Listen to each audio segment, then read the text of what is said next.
Well, it is. Oh. That would be like. No one. Maybe one or two. Okay, maybe one or two. Yeah. I think we should take it.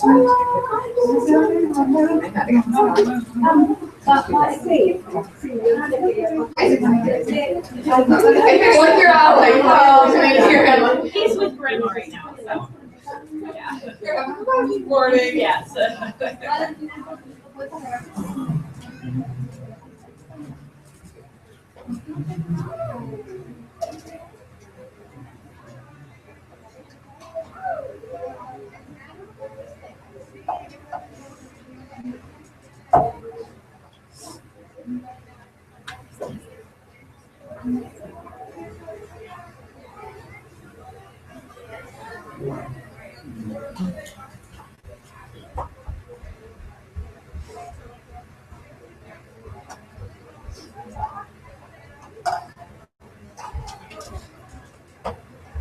They need a dramatic increase in staff. Oh, good. So I want to go listen without that microphone and see. Oh, okay.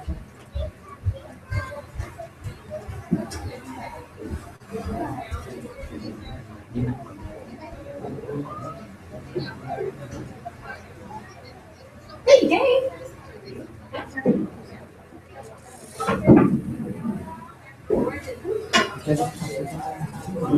Yes.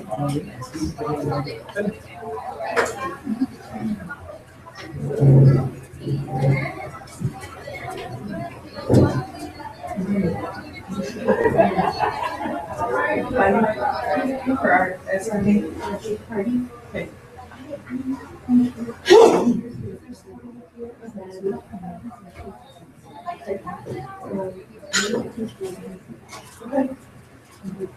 Y ahora, ayer aquí, todavía no. Ahora una para Olga, otra vez. Olga.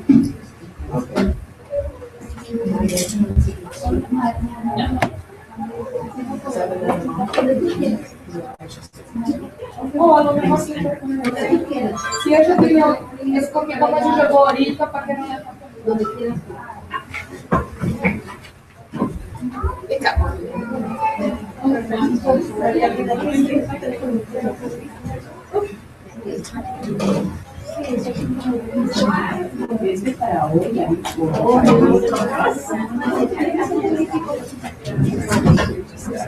Okay, so I need the microphone that I have on the desk. I think they're picking up too much of this. So I may come in later and change that. I'm gonna go listen. We're pretty. I think you guys are Yeah, okay. we're probably fine. Okay. Where's my coat? There you are.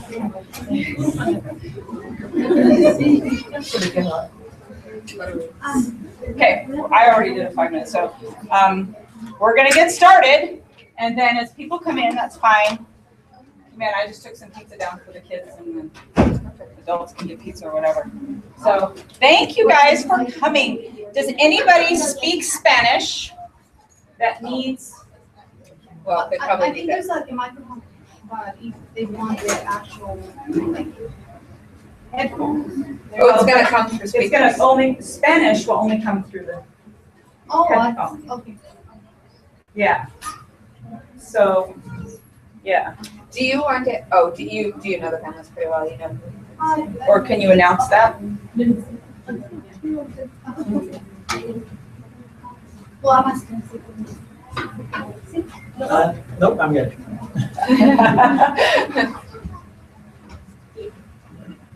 Awesome. Anybody else? Or alguien más? No? Okay. It is so nice to see everybody here today. Thank you so much. I am Kerry Fuel, and I am the speech and language pathologist here at TLC. And I think it's brave of everyone to come. I heard some families say, they'll know I'm a yeller. I'm a recovering yeller. We're not all perfect. I'm a recovering yeller whose kids are 16 and 18 now. And I've been working on it a really long time. So, you know, I think that we'll have some ideas for you guys. that you'll have to put into place. But I think working with your learning consultant, you can kind of come up with some goals, and we're giving them some more information on how to really stop yelling and do other things. So here are some snippets, but it is something that is a constant kind of decision to work on these strategies. So I really am happy that you are all here today. So. And I'm Tara. I know about half of the people here from Kinder Music. I run the Kinder Music program, and I am also a mother of 3 children who are 16, 13, and 11. And Kerry and I, at some point during this, it was kind of funny because we're like, should we be presenting this? And we're always putting that on our kids, but they're a little bit older, so. Yeah. So it is funny. I loved the recovering yeller phrase. Come Right. on in, Maria, wherever Yeah. you want to sit. I am. I work on it every day. So. And this, we probably needed 40 hours to present, but we're doing 40 strategies in 40 minutes. So this is like a buckle your seatbelts. We're just gonna go. We're gonna fly. Yeah. Oh, I So- get to go on the pregnancy position. Well, I'm gonna go back and forth. I just changed the slide. So, Okay, so you're good to go. thank you. If yelling worked, we wouldn't be yelling. Right? If you yelled and the kids changed their behavior, we wouldn't have to yell anymore. So how many of you think yelling is working for you? Yep, it doesn't really work. So we have to come up with strategies, yet we all continue to do it. So simple things that will work. The first thing is really realize that yelling doesn't work. And especially with the age of kids, most of you guys have very small children. Most of these kids don't have the language skills to even be able to comprehend what we're saying to them. They just we're mad and angry at them, and they get crushed on the inside. So it doesn't really change their behavior. We have to do something else to communicate with them better to change their behavior. And a great place to start is having realistic age expectations. So in Kinder Music, one of the things we talk about with our 1 and 2 and 3-year-olds is turn taking, not sharing, because that's not developmentally appropriate. So if we're frustrated that our child isn't sharing, and we learn that they don't learn to share until they're 3, 4, and 5, then we step it down a notch and we start going, let's just take turns and let's draw some parameters. If we put a beautiful blown glass sculpture onto the coffee table and our 1-year-old goes near it, us going, that's breakable. That's not developmentally appropriate. That's not a good strategy. Try something else. How about you put that up? Yeah. So one of the things with small children is that they are distracted. They are picking up information from the sounds that are going on, the lights, what they're experiencing sensory-wise, all over. And we have to go to them to get the message across to them. We have to get down on their level. We need to capture their eye contact. We need to have some nice, gentle touch, because we want them to realize that when you're talking to them, you want them to listen. They need to relate that to feeling confident, feeling calm and happy. And if we give them gentle touch, I need you to listen. Feet on the floor, please. Slow down. Okay, I'll slow down. All right, I will try. Yeah. So I'm not a slow person. I will try. So they need lots of different sensory cues in a positive way to get their attention. Okay, design a yes environment. So a yes environment means that you set up places your kids are, like your living room, in a way that you don't have to say no so much. So that blown glass thing, you're going to put it up. When I was about 10 years ago, I went to a family's home, and it was a beautiful home in one of the most expensive neighborhoods. It was probably a $5 million house right on Lake Kerry. This is when I lived in Ohio. And they had this adorable little 2-year-old that they were struggling with. Mom and Dad were in their 40s and 50s. It was their only child. And I walked into this just castle of a house, and they had this chandelier hanging over this glass table, balancing on a statue with the most ornate flower arrangement in a glass vase. Whoa, poor Mitchell. This is a no environment. How do you be 2 here? And it was a marble floor, so he gets a running in those socks and takes off and falls. We can make our homes more comfortable and appropriate for our children, and it just gives us less to say no about. If you don't want them to get into something, make it easier for them to not get into it. In your kitchen, those low drawers, put yes stuff in. I don't care if it's toys, pots and pans, whatever won't make you crazy. They open it up and get into it. There's a line in Ferris Bueller, if you've ever seen that movie, that the place was like a museum. It was very beautiful, and you can't touch anything.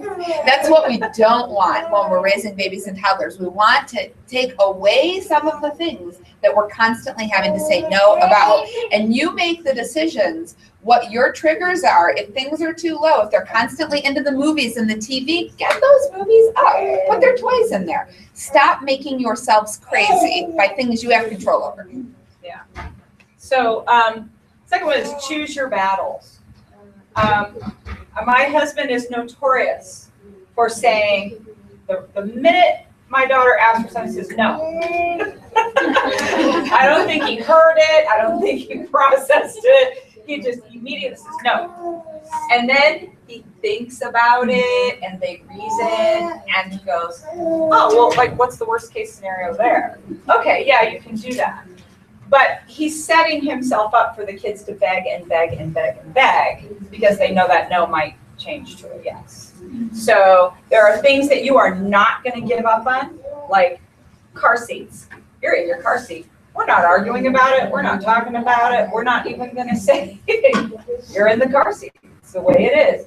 But there are other things that, depending on how you are as a parent, if you are a very strict parent, and you don't want your children climbing on the furniture, and you don't want your children getting into things, or you're kind of a laid-back parent who kind of is lenient and just lets the kids kind of get into things, that kind of determines. You don't want to be a no, no, no, and you don't want to be a sure, whatever. We need to be somewhere in the middle. If you think about your life as an adult, how many times is the answer yes to what you want? 80%? Probably not, right? For everything you want. It's probably no, right? So we want to encourage our children, but not have them have free reign of everything. So you have to look at your parenting style and what your kid does and kind of meet in the middle there a little bit. Whispering is a great way to change things up. If you're going into a situation and you just feel like, oh, you are just pushing all my buttons, just try it. Try to come at it from a whisper. Just try it. And just see if you just kind of intentionally varying it, they might think it's hilarious and it might just turn it around there. They might be like, oh, what's that? They might stop because they're straining to hear you. So that's just a thing to try to shake things up a little bit. Yep. Be novel. Be novel. So don't take things personally at all. I have little mantras that you have to have in your head. One of my favorites is, she's 2 and she's good at it. So just think, okay, what are my expectations here? She's 2. Let's let her be 2 and teach her at her level. One of my other favorite ones is, he's growing a neuron. I say that all the time, and I say that to my parents. He's growing his brain. Just because I have it like that, and why would you do that? Because they don't have the neurons to make those decisions yet. And so we can't take it personally, their behavior. Most of the time, they don't even know as a toddler what they're doing or what's going on. I might change and decide to show that video right now. Okay. Is that okay? Let's kill the lights. Okay. I'm in lights. Yeah. I can say it's Spanish. Oh my gosh, what happened to my video? Oh no. I'll do my next Okay, one. you go on while I find this. Okay, sign language is awesome for bringing in the the yelling. Okay, some of the signs that I like are stop. Stop. My kids are teenagers, and we're in the store, they start acting up, I still sign that, and no. I like that one too. That's another one I will use. No and stop. You guys can try that. Stop. No Now. and stop. Now. We're in the store, and I will shake my head and sign to them and give them eyes. I never yell in stores. And the other sign I really like is potty. You have to go to the bathroom. And I'll tell you why. You're having a conversation with someone and your kid is at you, and you're like, shh, I'm talking, you're interrupting, and then they peed their pants. Why didn't you tell me? Well, but I tell you, you see that potty sign, so it's the letter T, your thumb, and you shake. Potty. So once you get to the point that they're potty trained, and you will use this straight through to the point that they can wander off in a store from you independently and go to the bathroom. So this isn't just toddler and preschool. You ready? Okay, so one of the things is that there's a few things here. You have to have a sense of humor. You have to think about, where are these kids developmentally, and do they even understand what my expectations are? Maintain our calm and keep your own stuff in your own head. Don't let it spew. Think about it first. So here's an example of a parent who's doing a really good job of this. What is your first gut reaction here?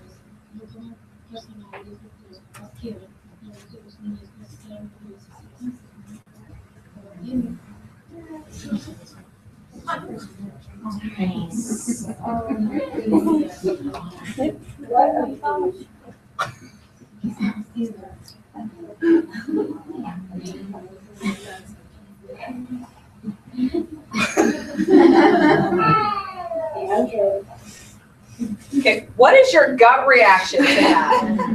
If that were your living room, wouldn't you walk in there going, what is going on here? Right? But she slowly goes in, and watch the children. They don't have a clue they're doing anything wrong. Not a clue. They're having a sensory experience. I can't hear it.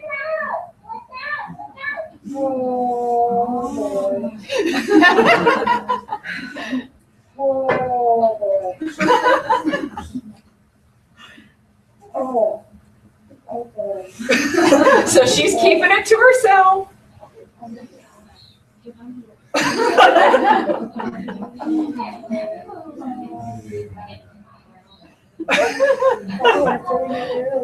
So she's chewing on it, experiencing it for herself. She's deciding not to yell. She's made the decision. What happened? What happened? Did you guys get me the flowers? Like this. Yeah, we did, like this.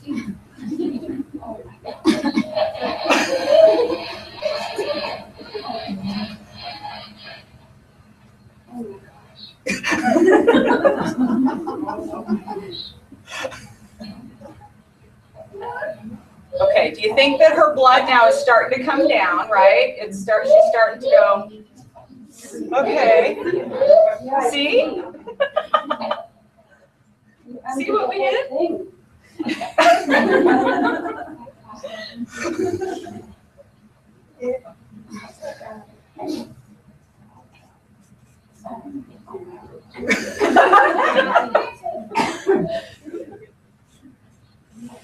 She'll be laughing 10 years from now, too. Right. She just doesn't know that right now.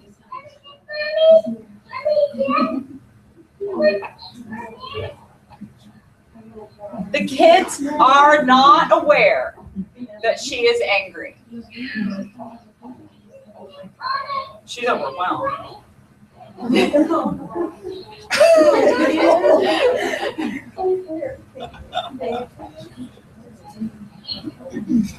Okay, so here's the thing. Those were very small children. very small children, and they did not know,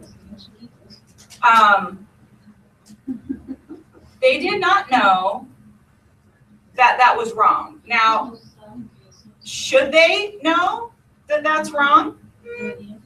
It's probably time to let them know, right? It's probably time to let them know, but we need to do it in a way that we can say what we want, not what we don't want. Okay. So, state what you want, not what you don't want. It's important to keep the flour in the bag.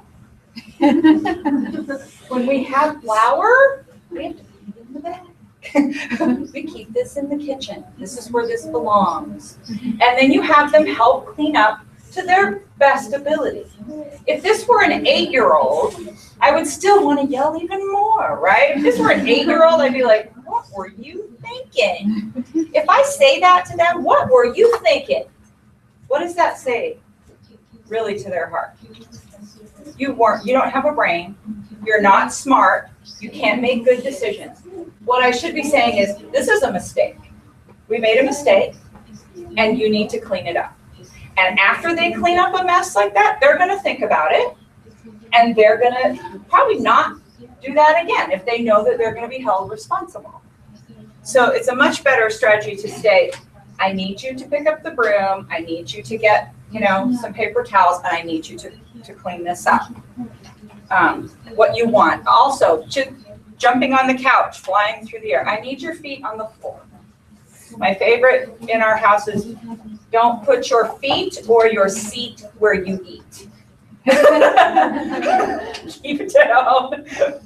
So just having some of those, what do I want to do instead of, get off that counter. Quit jumping on that couch. Quit, instead of saying quit, I'm telling them, oh, your feet need to be on the floor. Let's go jump outside. What I want you to do. Okay, deep pressure, hugs, and touch. So we have all kinds of things for you to touch, and nobody's touching. So touch away. Touch is very calming, and not just for your children, for you too. So these are not just things. Find the things that you like. And then when you have times that you just know, there are just periods of times that your kids agitate you, have some of these things that are kind of quick to draw that you can get out. Squeezing, deep pressure is a very great thing to try with kids.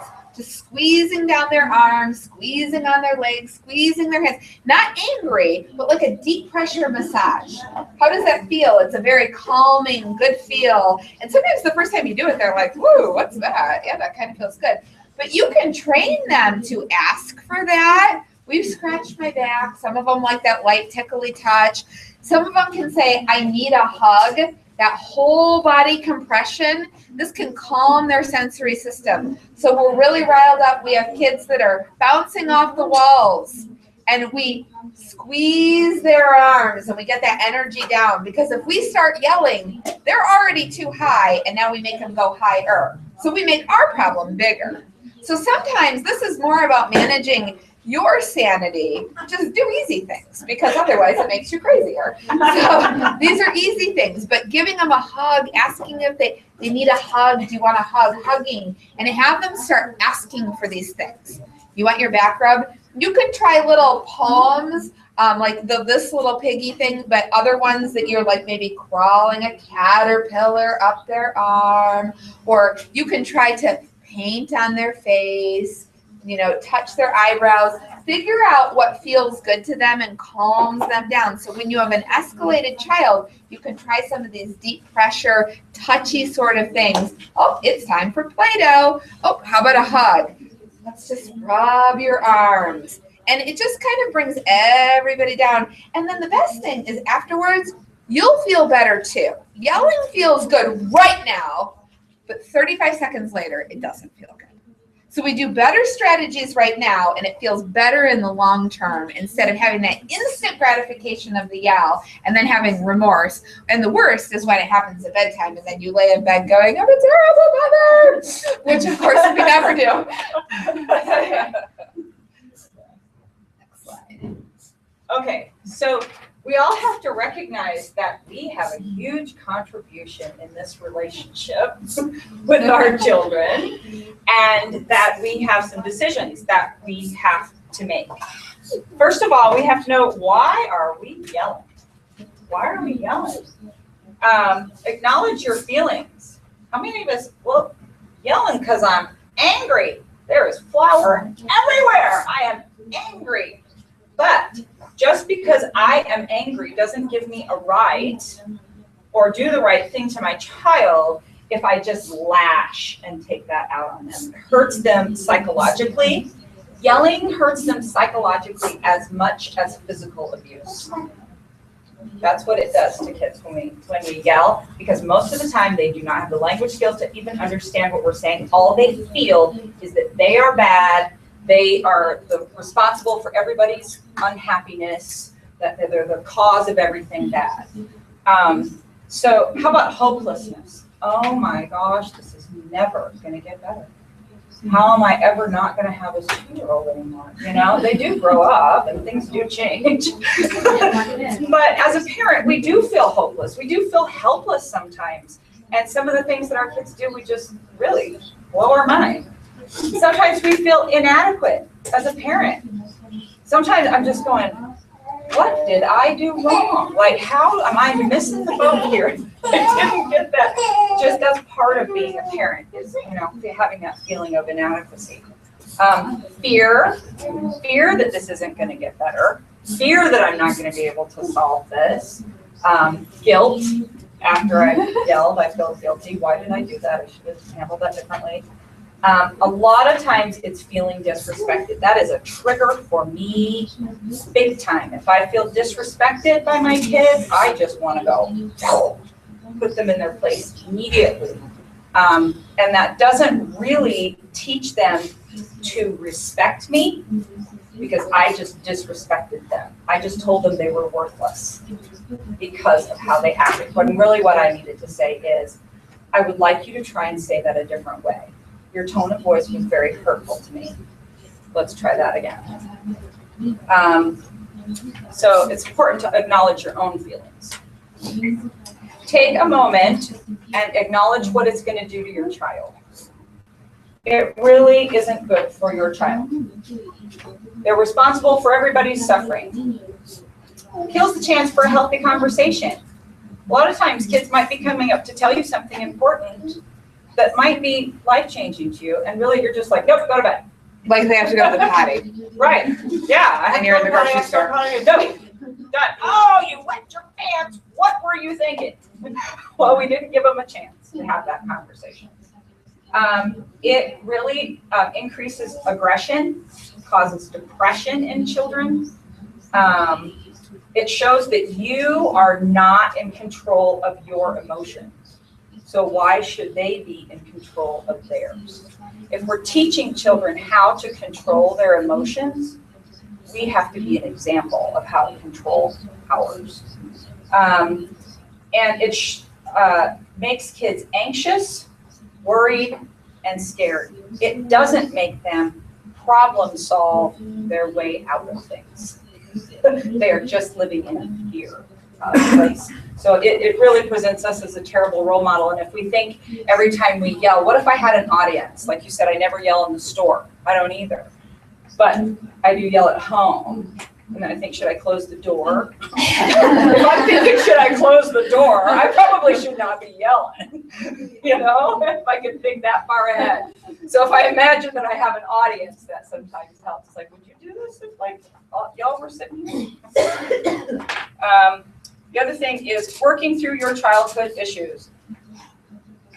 I've been a yeller. My mom's a yeller. My grandma was a yeller.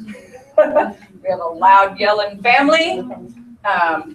Lots of, chaos. And that doesn't mean that I can't break the chain of yelling. It doesn't mean that if they didn't understand what it was doing to me and to my siblings, I understand now. And the knowledge of knowing that means I have to do better. I know better, I have to do better. And then hopefully my kids will do better. And I have spent a lot of time in my life working through my childhood issues about being yelled at and having self-esteem and feeling powerful, like I can do things, and feeling confident. And so that's an easy thing to say. Just work through your childhood issues, okay? Just do that. You know, that right there is like years long of kind of being introspective. But that's one of the first steps.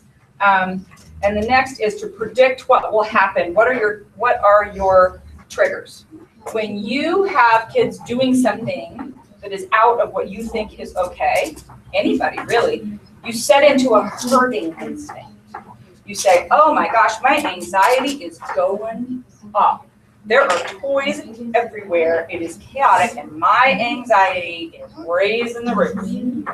That's my problem, not necessarily their problem. If I'm in that middle ground, then I can stop and say, oh, you know what, everybody, it's time to clean up the toys, you know, and make something happen. But what we do is we try to herd people into compliance.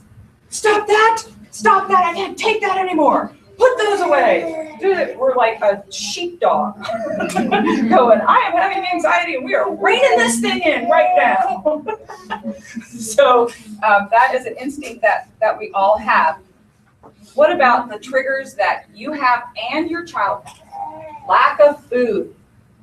Blood sugar's running low. How many times your kids need a snack or they're tired? How many times are you tired? Really? You're the parents of young children. How many people get 8-9 hours of sleep? Like, really? Nobody's doing that. You're lucky to get 3 in a row. So you're tired. You're overextended. You might have many children. You might work. You might volunteer. You have all the chores going on. A lot of parents are flying solo and they don't feel like they have backup. You know, if they don't have a spouse or somebody to help them, and that is frightening. You feel powerless and frustrated. But in the end, yelling becomes a habit. It's a habit that for all those reasons we need to break. Okay, so playing off of the predict when problems happen is plan for success. I remember when I had really young children, one of my big times that they would make me crazy is when I was trying to make dinner, and they would be just at me. They would need everything, and I just want to cook dinner, and I have to get homework done, and I have to get your baths, and I need to get you in bed, and it's just this stressful time. So we took cupboards, and we put things in the cupboards that they could play with. Here's another thing. We have little bags of Play-Doh, just homemade. You can look up on the internet how to make it. It's really easy. And you don't have the Play-Doh out all the time. You have the Play-Doh out when they make you crazy, like when you're trying to make dinner. Then that's their Play-Doh time. Here's something that you love to do. But it's special because that's when you need to rein it in. So you have these special things at those times that you just go right through the roof. And if you look, there's normally patterns. You normally have those places. Maybe it's in the car. Maybe it's when one of them's trying to do homework and you're trying to keep the other one quiet. You can troubleshoot from a standpoint of where it keeps happening. This is just like with our marriages. We have periods of time, like we have the same fight over and over and over. 20 years of that same fight over and over and over. We just keep having that same fight. Same thing with your kids. When you're blowing up, chances are that there's a pattern here. They make you crazy in specific circumstances. So work that through, figure out how to do that. Take a parent timeout. So timeouts, some kids are responsive to that and some are not. If you're going to put them in timeout, it's not developmentally appropriate to do more than 1 minute per age. So if they're 2, it's 2 minutes. A much better strategy is to put yourself in timeout. One of the things that I would do with my husband when they're really all just going at it is I'd say, I need a timeout. I mean, I can tell I can't do this right now. You're on. And I leave. Or I would maybe pop in a movie or give them something that they can do and just say, I need to go lay down, which whether I'm laying down or not, I'm removing me from them. I'm the one taking a timeout so I can regain my sanity. And it isn't all that it's an intense moment. Sometimes it's just been a long day. You've been home alone with them. It's a long day and you just need to separate yourself. That separation can be a really powerful thing to just somewhere else, just for a few minutes to rein it in. Apologize when you mess up. That is so powerful that you apologize to them. No one is going to 100% of the time not yell. Children have the ability to understand much younger than they are speaking to us. And once we mess up, just, I am so sorry. Mommy's having a really bad day, isn't she? You can kind of turn it into a funny thing. My kids being a lot older now, that's almost taken like a turn for the worse. They mock me. So when I have these things that I say to them when they brush their teeth, do a good job, not a fast job. And when they tell them to wash their hands, I say, use soap. I always say that from the other room, use soap.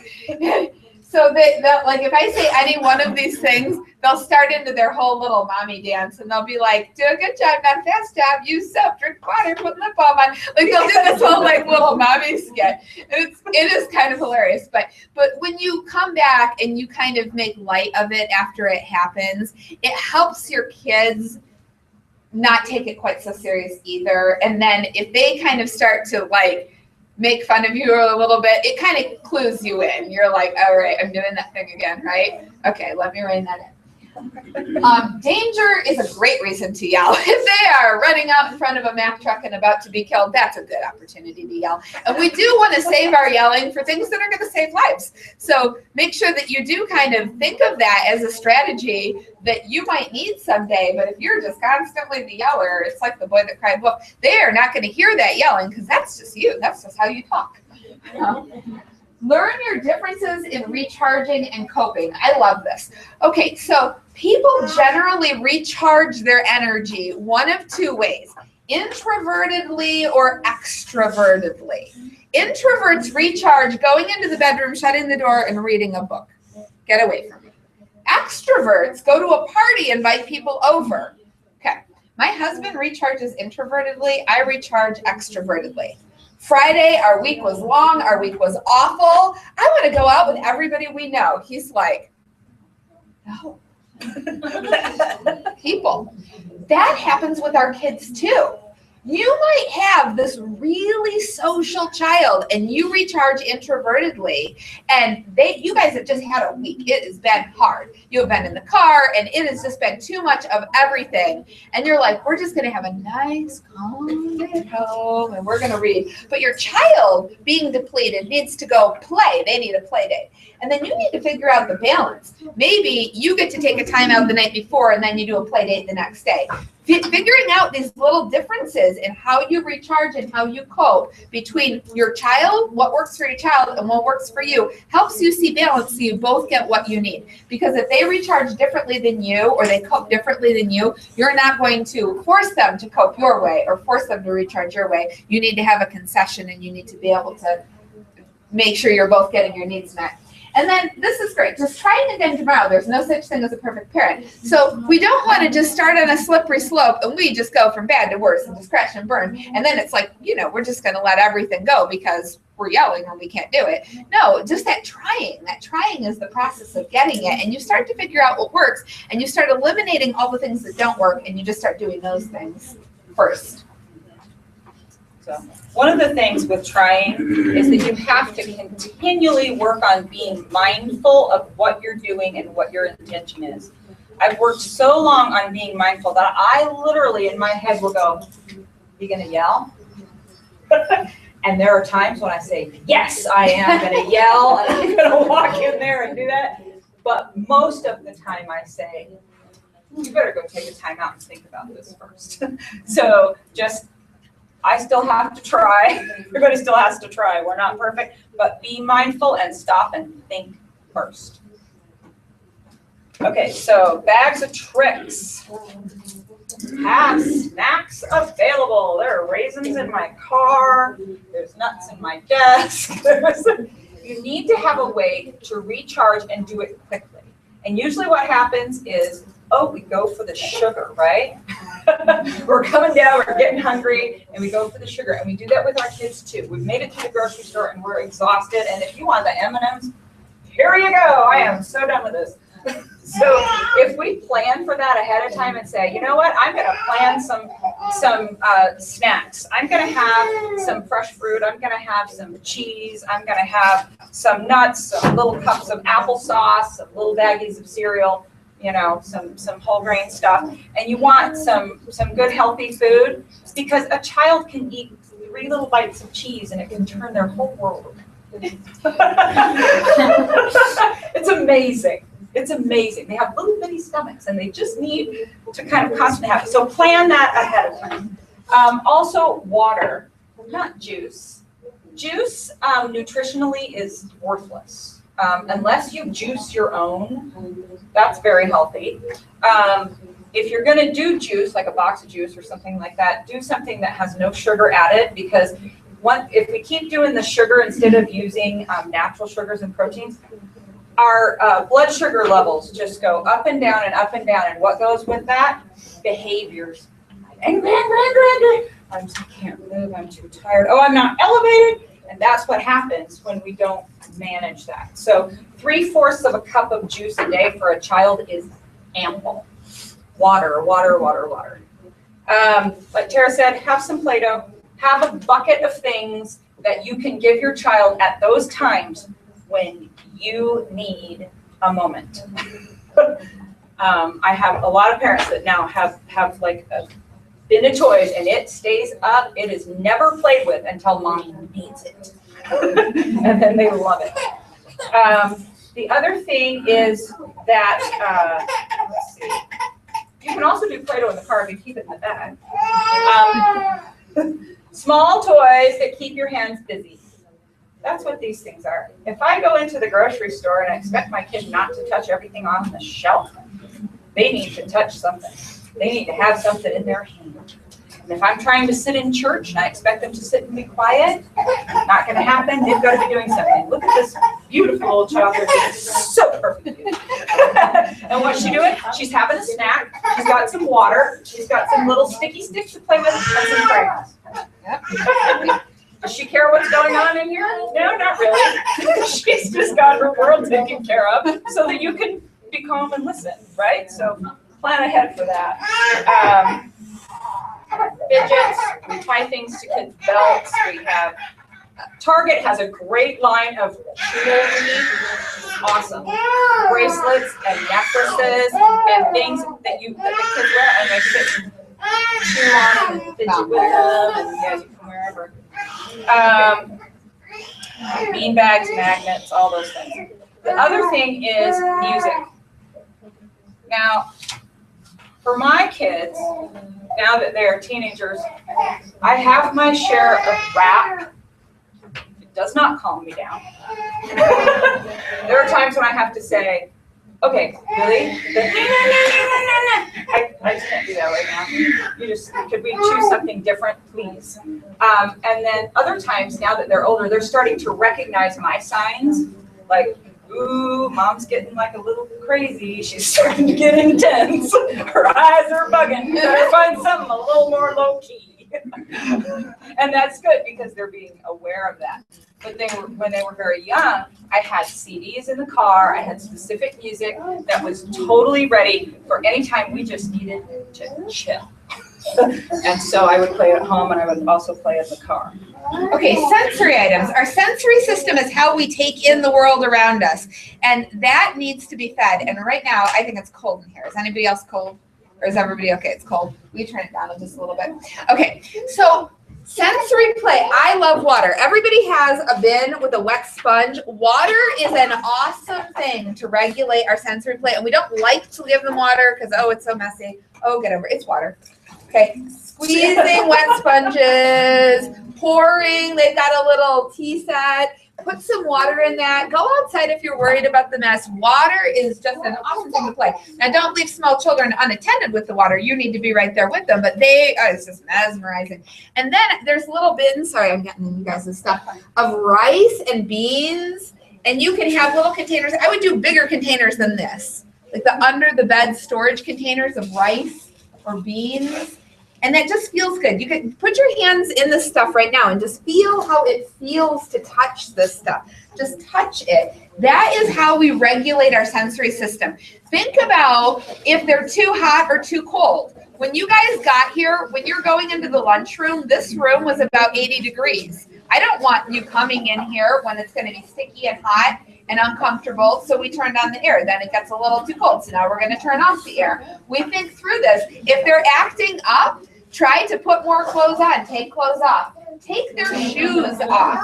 Sometimes we have these kids wailing and kicking, and we have got these shoes are just weapons with these 2-inch rubber soles, and they're pull those things off of them. Pull their socks off, and if it's cold outside, let them just feel. Then don't put them down on the ground necessarily, but just let them feel that cold air on their feet. And if they're kicking you, it's going to be less painful than with these painful shoes on. And when they're in their playroom and in the house, you want them to feel the world. You don't want them to barrel over the toys with these thick-soled shoes on it. You want them to feel that they're walking on the doll. And maybe we shouldn't walk on the doll, so we take off their shoes. So think about adjusting their sensory world and what you can do that works for them. What are sensory stimulating things? And I love not having everything out all the time. You have your bag of tricks up on a shelf and you pull it down when you need it, because if it's all out all the time, your house is just going to be a mess. You won't be able to find it, and it's old. You need to keep things new and fresh. So Play-Doh is what you do when you have these things, and this is what you do when you need it, and you pull it out. Okay, we need to do water play right now. Now we just have water going on all the time, but everybody's deregulated. Let's get some wet sponges. Crayons and paper. Parents sometimes have this crazy neuroticness about crayons. I want you to find a crayon, and I want you to break it. I want you to find a crayon on your table and break the crayon. Parents have such issues with this. That is a great fine motor skill. Crayons do not need to be perfect. They do not need to go back in the box. And then I want you to peel the paper off. Making everybody nuts. And you know what? Crayons work a lot better when they're all peeled and broken, and we can use those sharp little edges. And you can try this on the paper. Just break it up and see. Try the side and try the edge. And when we stop needing to hold it like a pencil and we let them break it and peel the paper off, that becomes a great fine motor. I mean, can you imagine if you could spend 50 cents on crayons and solve all your problems? Okay. Changes of clothes. When you are out and they get wet, they get cold, they get hot, and you cannot fix that, you are in for a battle that will cost more than it would have taken to just go and grab a couple extra things. So think that through when you're going out. Have some extra things that you can change. If they don't like how it feels to be wet and you're going to the splash pad, make sure you take a change of clothes so they can get out of those wet clothes. Otherwise, they start to melt down, you go with them. Sing. Singing is a great, if you are singing, you are not yelling. So in kinder music, we have our transition song. So everybody in kinder music can sing it with me.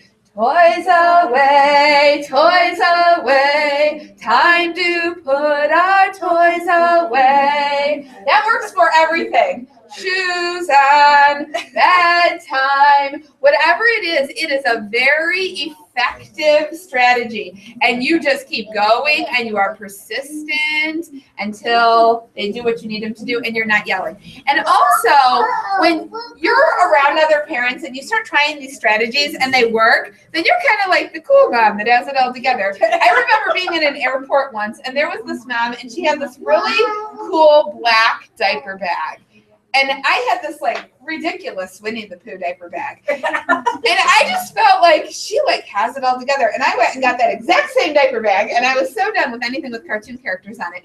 But you really, it does feel good to be the in control parent where you've got this all together. So you start to use these things and you start to feel like you've got it all more together, which makes you have it more all together. Kind of as a circle. So you have to start somewhere, you have to see success, and then you start to have more success because something's starting to work. Can I throw something into the singing?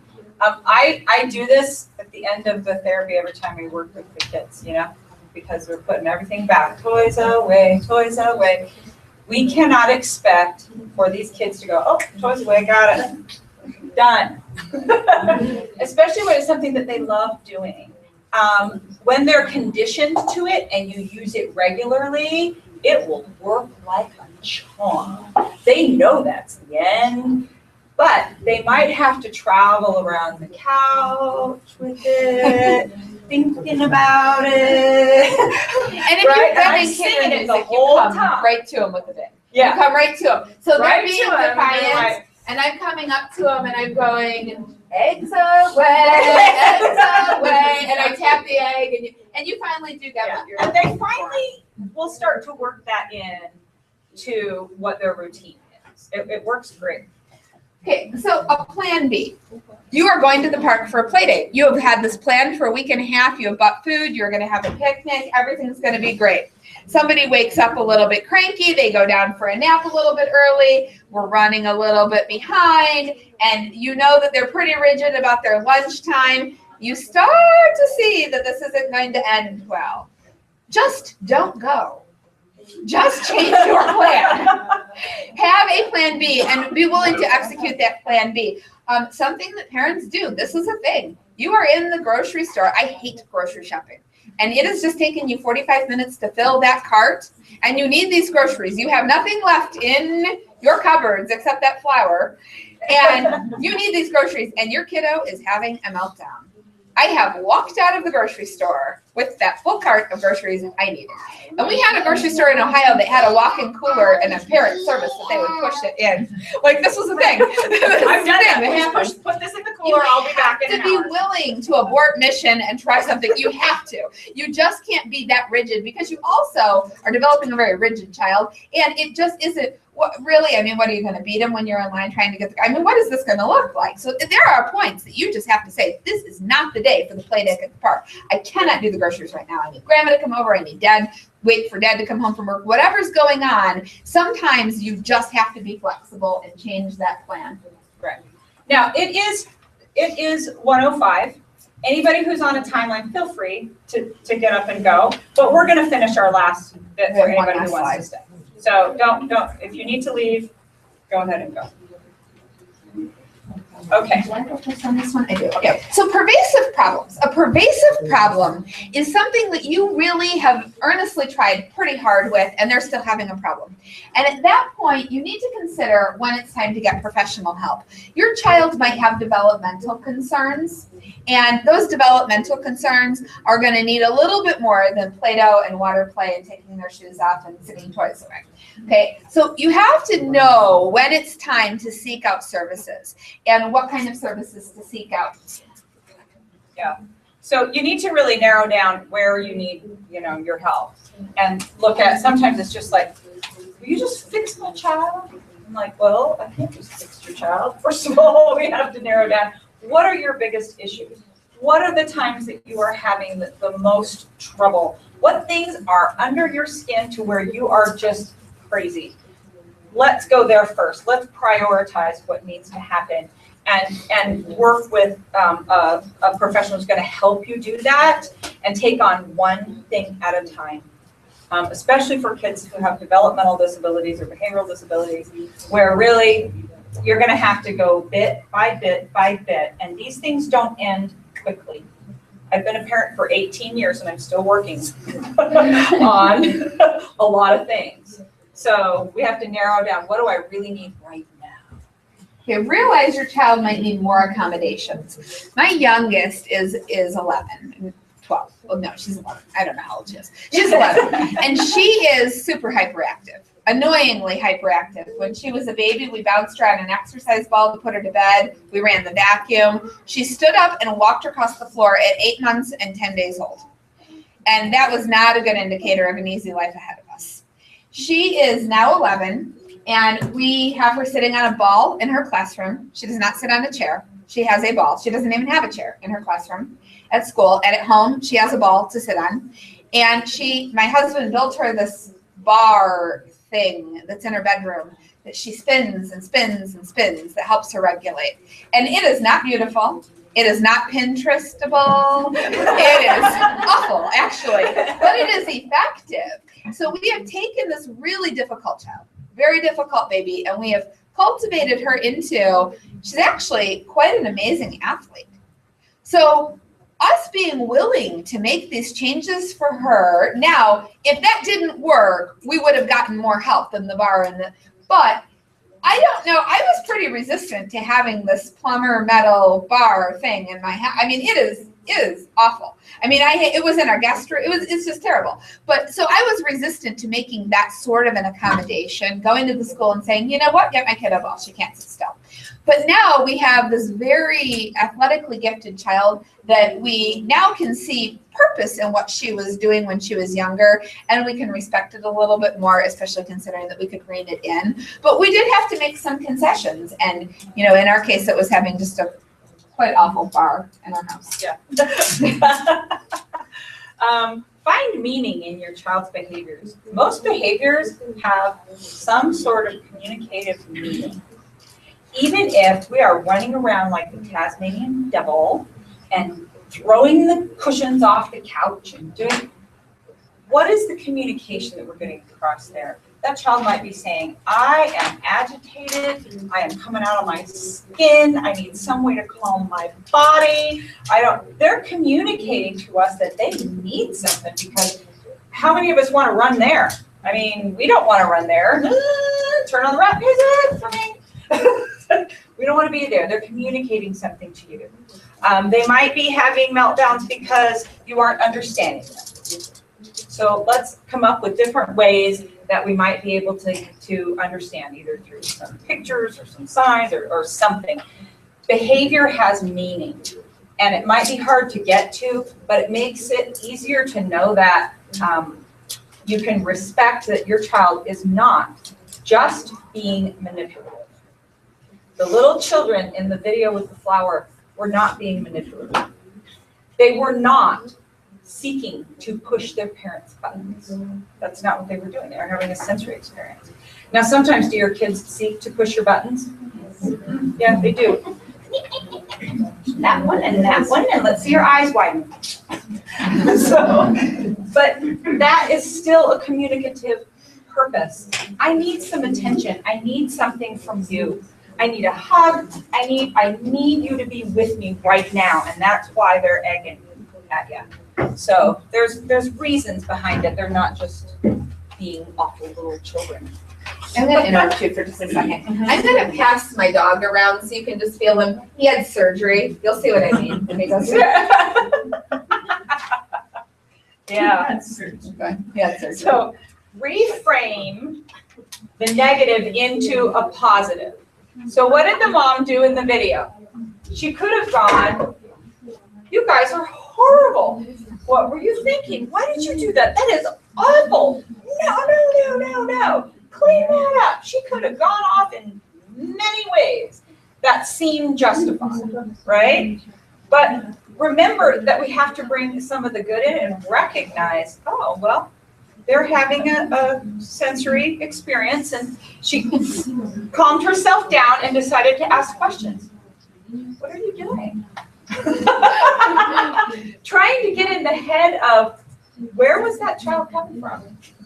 Because he wasn't being manipulative. He had a purpose that she needed to understand, and it wasn't to hurt her. Be ready for a game of trial and error. What works for one child might not work for another child. What works today might not work tomorrow. You have to constantly have a bag of tricks that you're using to help keep them together and help keep you together. When I am alone in my car, I turn on my book and I listen to my book and I just go, all right, I am out of this world. I am not thinking about work. I'm not thinking about kids. I'm not thinking about the dishes or my finances. I am thinking just about what's going on in this story in my head. You have to find ways as an adult to calm yourself so that you can get ready to face this chaotic world of young children. Okay, so don't expect the same thing to work all the time. So you have figured it out. You have made a breakthrough. It is Play-Doh during dinner time. It is deep pressure. It is something. And then it falls apart. So then you keep trying and trying and trying and trying that one thing, because it's your thing. It's the thing you do here. And why aren't you playing with the Play-Doh? This is where you have to be ready to switch things up. You have to have a couple more things in your mind, because if you become too rigid, then you don't see that signal that this isn't going to work right now, and you need to try something else. So just have that expectation that it isn't going to always be a 100% thing, and be ready for a couple other options. Be willing to make drastic changes if that's what's really needed. So my oldest daughter has some pretty profound disabilities, and she went through occupational therapy, physical therapy, and people will always ask me, did that work? Was that effective? Well, in her case, it wasn't as effective as brain surgery and epilepsy medicine, because that's what was wrong. So to go to that next step, though, was really hard for us, you know, because it was comfortable to do OT. That was fun.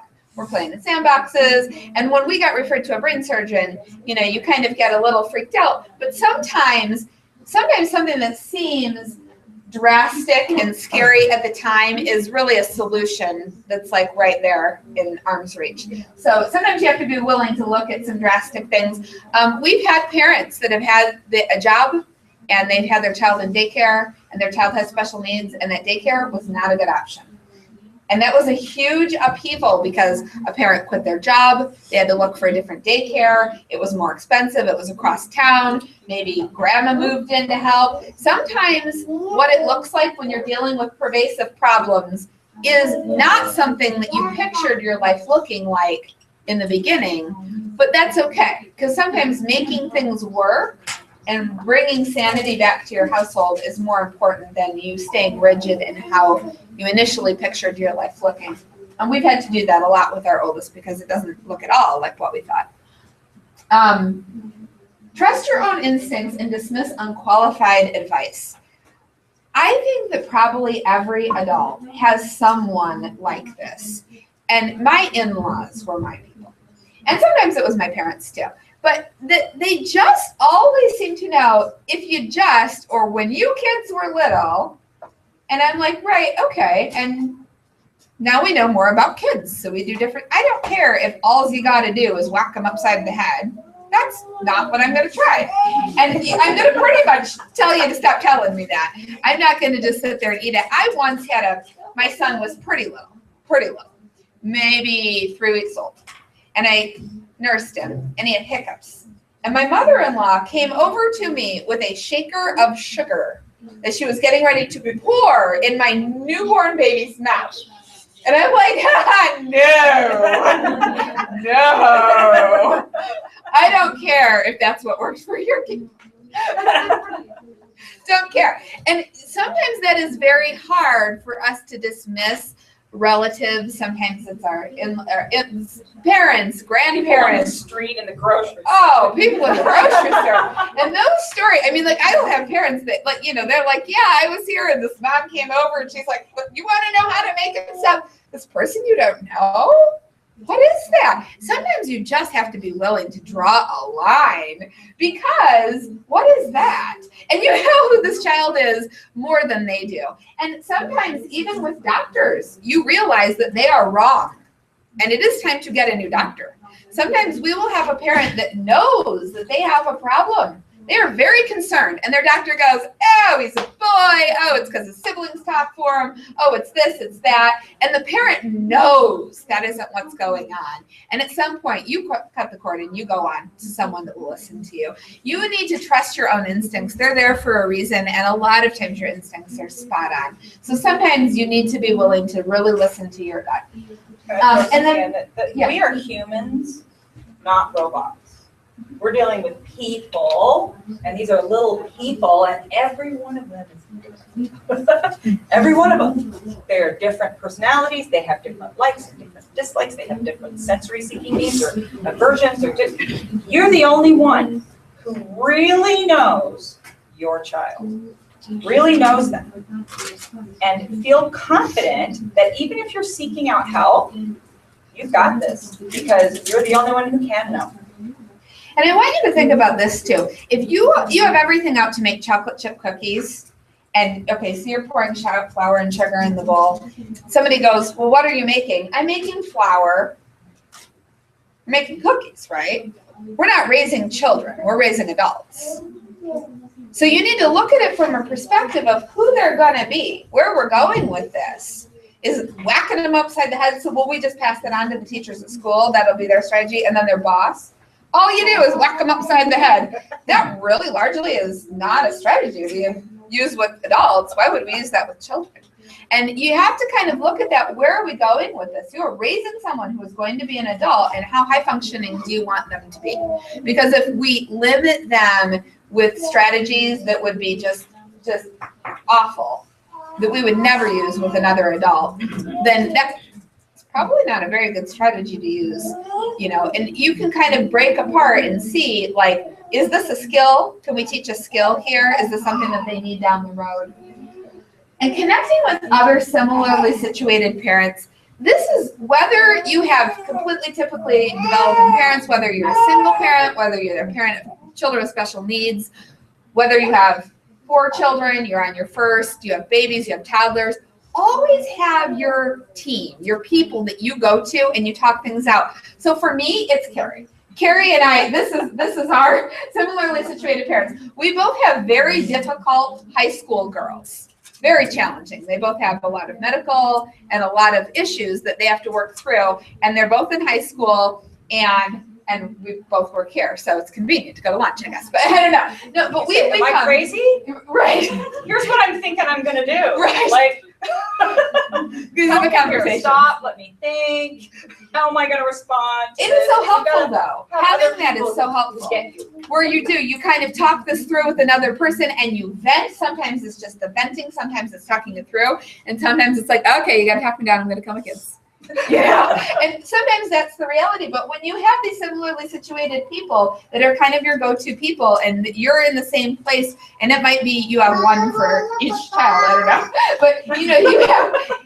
but you have that commonality where you're each other's go-to, and you both are striving to be a good quality parent. You're really trying hard to be mindful of how you're raising your children, and that's something that matters to you. It is a good place to have that soundboard, and it's very, very good for your mental place. It's good self-care. It's good to take care of yourself that way.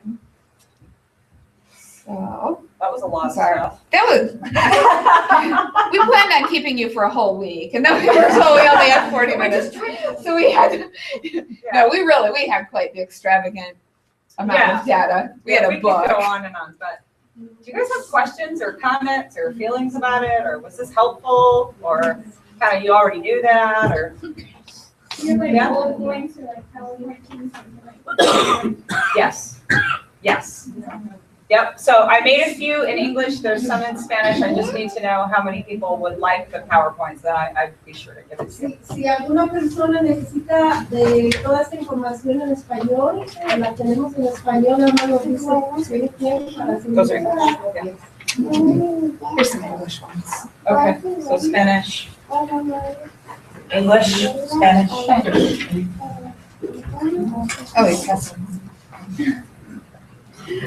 Zahandra, do you have Spanish? Yes. Okay. I gathered the toys. They gathered the paper, I guess.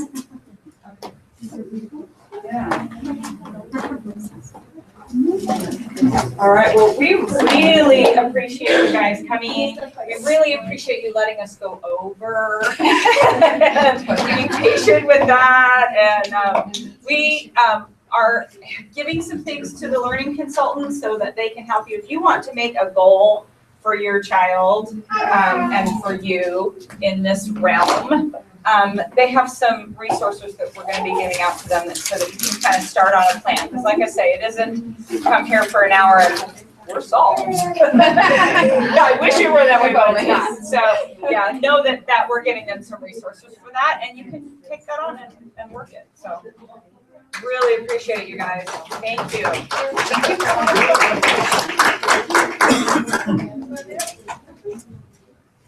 He's a pretty cool dog, isn't he? Yeah, what is he doing for that? So he just had his seat I don't know taken how to out, turn it on. and he's filled with a bag of beans. So right here, you can see your face, and then he's just